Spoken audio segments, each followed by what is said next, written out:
मैं सभी साथियों से अनुरोध करूंगा, जोरदार तालियों से उनका अभिनंदन करें, जोरदार तालियों से।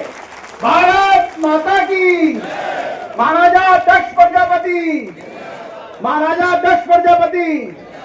आदरणीय दिनेश चंद्र अनावाड़िया जी।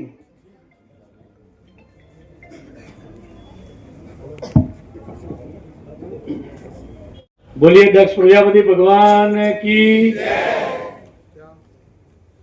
थोड़ा ढीला बोल रहे हो। बोलिए दक्ष प्रजापति भगवान की। भारत माता की। वंदे वंदे। आज ओबीसी मोर्चा द्वारा आयोजित भारतीय जनता पार्टी का ये प्रजापति राजनीतिक सम्मेलन में उपस्थित हमारे पूरे उत्तर प्रदेश तो ठीक है, लेकिन पूरे हिंदुस्तान भर के हमारे समाज के नेता और उत्तर प्रदेश के हमारे माननीय मंत्री श्री धर्मवीर जी प्रजापति, हमारे बीच उपस्थित एनडीएमसी के उपाध्यक्ष कुलदीप जी, ओबीसी मोर्चा के प्रदेश के अध्यक्ष सुनील जी, ओबीसी मोर्चा के प्रदेश महामंत्री राम खिलाड़ी जी, दूसरे महामंत्री दूसरे मंत्री हरीश सिंह प्रजापति जी, हमारे राजनीतिक प्रजापति मंच के अध्यक्ष राकेश जी, हमारे किशनलाल सरवारा जी, प्रदीप जी प्रजापति, हमारी बहन कुसुम बहन, सुनीता जी, आरती जी और हमारे बीच उपस्थित हमारे बुजुर्ग हरीश सिंह जी, देशराम जी, लाखन जी, सुग्रीव जी और उपस्थित सभी मेरे समाज के सभी भाइयों और बहनें। मेरी सरनेम अनावाड़िया है, इसलिए सबको ऐसा लगता होगा कि भाई ये कौन है, लेकिन मैं भी कुम्हार समाज से हूँ, आपके समाज का ही हूँ।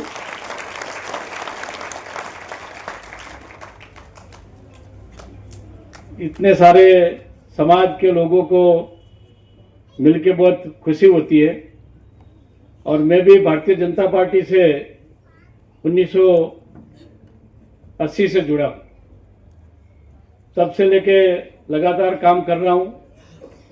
तो बहुत सारे लोग पहले कांग्रेस में थे, हमने देखा है इतने सालों तक शासन चला। ये 75 साल हो गए। कांग्रेस के लोगों ने 60 साल में नहीं दिया था, वो मोदी साहब ने 10 साल में दिया है।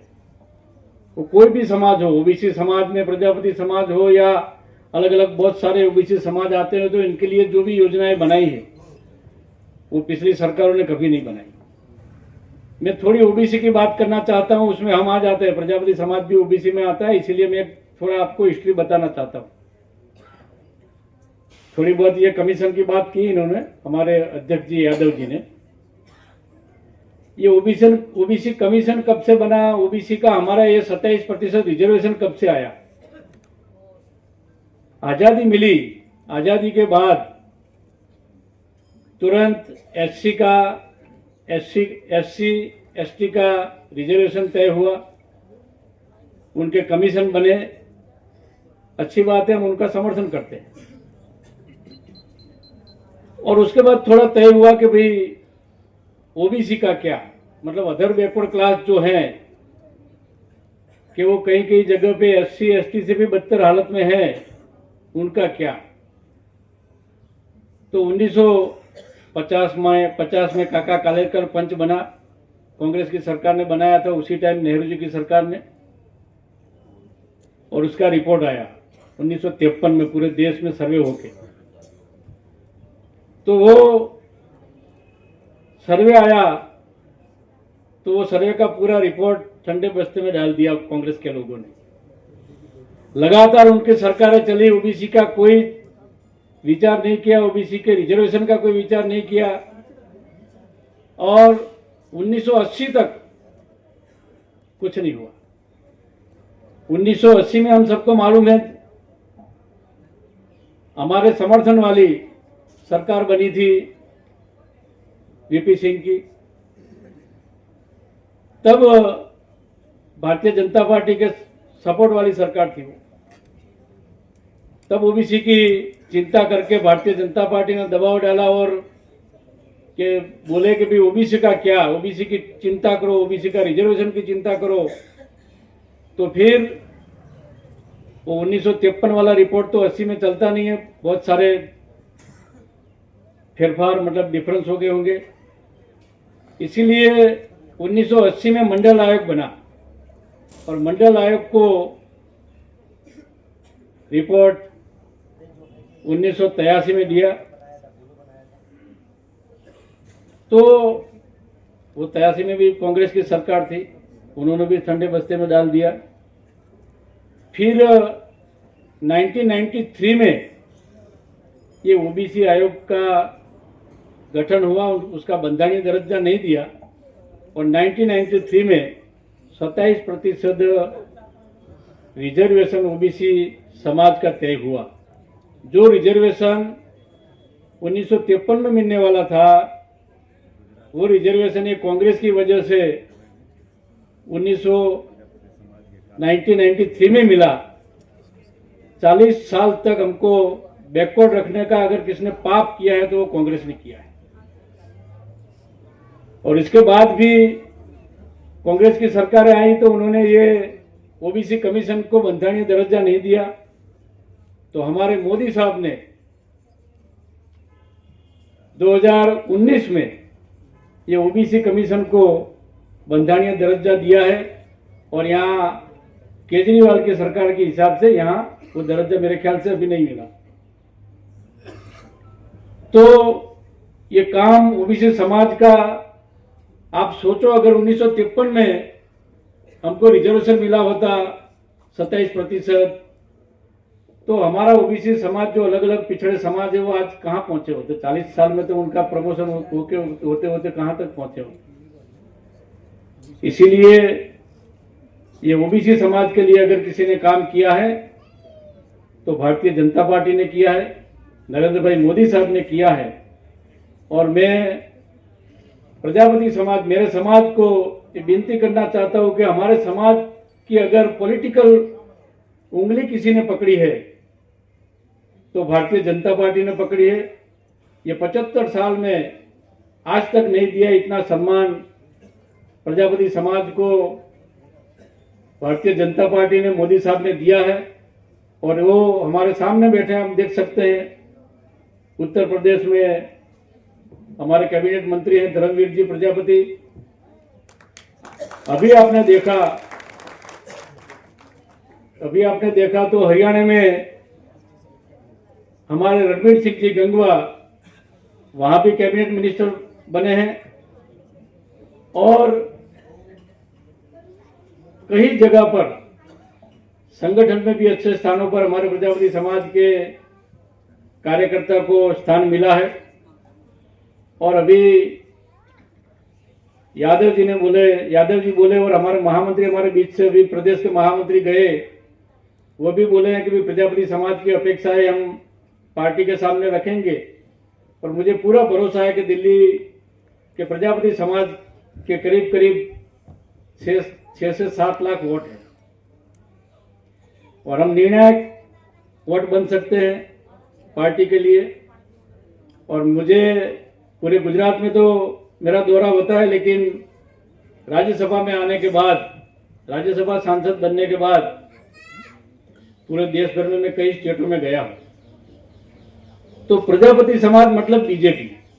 आप कहीं भी जाओगे और पूछोगे कि प्रजापति समाज कौन सी पार्टी में है, तो भारतीय जनता पार्टी में है।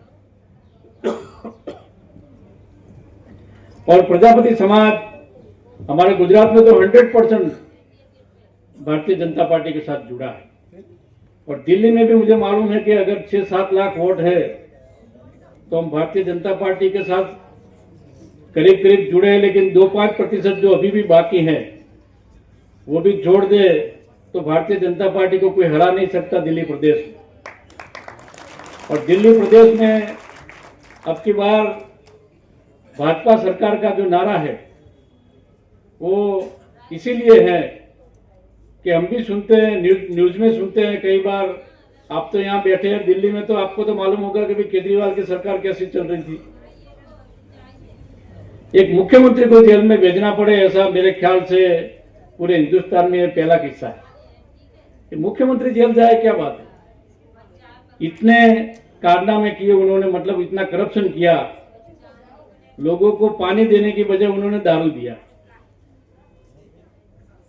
और 10 साल तक लोगों को मुफ्त की रेवड़ी की बात करते करते लोगों को गुमराह किया और कुछ दिया नहीं। तो ऐसी सरकारों को उखाड़ फेंकने के लिए प्रजापति समाज का, मेरे समाज का मैं समर्थन मांगने आया हूं। और मुझे पूरा भरोसा है, मेरे समाज के सभी भाइयों बहनों और युवा कार्यकर्ताओं के ऊपर पूरा भरोसा है कि आप, ये केजरीवाल का झाड़ू है, वो झाड़ू कचरा पेटी में डाल के पूरा उनका झाड़ू लगा दो, ऐसी आप सबको विनती करता हूं। और मुझे पूरा भरोसा है आप वो करोगे। और बाकी हमारे समाज की जो भी अपेक्षाएं हैं, वो पार्टी के लीडर यहाँ बैठे हैं, हमारे महासचिव भी हमारे बीच में से अभी प्रवचन देके गए हैं।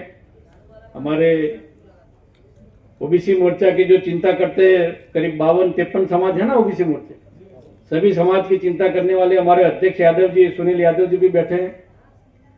तो हमारे समाज के जो जो प्रश्न होंगे, जो जो डिमांडें होंगी, जो जो मांगे होंगी, वो समाज के जो आगे मतलब लीडर्स बैठे हैं वो इनके साथ बैठ के करेंगे। और मुझे पूरा भरोसा है कि भारतीय जनता पार्टी हमारे जैसे छोटे छोटे समाज, जितने भी छोटे छोटे समाज हैं, उनको पॉलिटिकली स्टैंड देने के लिए अगर किसी ने काम किया है तो वो नरेंद्र भाई मोदी साहब ने, भारतीय जनता पार्टी ने किया है। इसीलिए मैं आप सबको विनती करने आया हूं। स्पेशल मेरी बात हुई अभी हमारे माननीय मंत्री जी धर्मवीर जी से, वो कल दिल्ली में थे, मुझे मालूम है कि दिल्ली में एक कार्यक्रम था, वो कार्यक्रम के अध्यक्ष थे, मुंबई में थे। और मैंने अभी करीब 11 बजे फोन किया कि मंत्री साहब आने वाले हो आप। मैंने फोन उठाते उन्होंने बोला कि भाई मैं आ रहा हूं, मैं दिल्ली, कल मुंबई था, मुंबई से सीधा दिल्ली आया। मतलब समाज की चिंता करने के लिए, समाज को मिलने के लिए उत्तर प्रदेश से मुंबई थे, मुंबई से सीधे दिल्ली आए और समाज को सही दिशा देने के लिए वो भी आए हैं। मैं एक हमारा कैबिनेट मंत्री आपको बताना रह गया, राजस्थान में भी हमारे जोराराम जी प्रजापति है, वो cabinet minister Bharatiya Janata party ने भी बनाए हैं, ये नई सरकार बनी तब। तो समाज को बहुत सारे राजकीय प्रतिनिधित्व उन्होंने दिया है। मुझे भी गुजरात से 2021 में राज्यसभा में भेजा था, मेरी कोई डिमांड नहीं थी, मुझे मालूम ही नहीं था, और सीधा मुझे राज्यसभा में भेज दिया था। मतलब समाज की ये चिंता भारतीय जनता पार्टी करती है। और पूरे हिंदुस्तान भर में आप जहां भी जाओगे, वैसे कहीं कोई भी कॉरपोरेशन हो, कोई भी पंचायत परिषद हो, जिला परिषद हो, नगर पालिका हो, तो कोई न कोई प्रजापति आपको भारतीय जनता पार्टी के सत्ता में या संगठन में मिलेंगे। जैसे यहाँ बहुत सारे बैठे हैं हमारे समाज के लीडर्स। तो अगर समाज की किसी ने चिंता की है, मतलब समाज को पॉलिटिकली आगे बढ़ाने के लिए अगर किसी ने चिंता की है, तो वो भारतीय जनता पार्टी ने और नरेंद्र भाई मोदी साहब ने की है। तो मैं आप सबको समाज की ओर से, आपका एक छोटा भाई की ओर से, आपके समाज का एक लड़के की ओर से एक विनती करना चाहता हूं कि आप भारतीय जनता पार्टी के साथ, ये 2025 का दिल्ली का असेंबली का चुनाव है, उसमें आप सब साथ में रहो भारतीय जनता पार्टी के।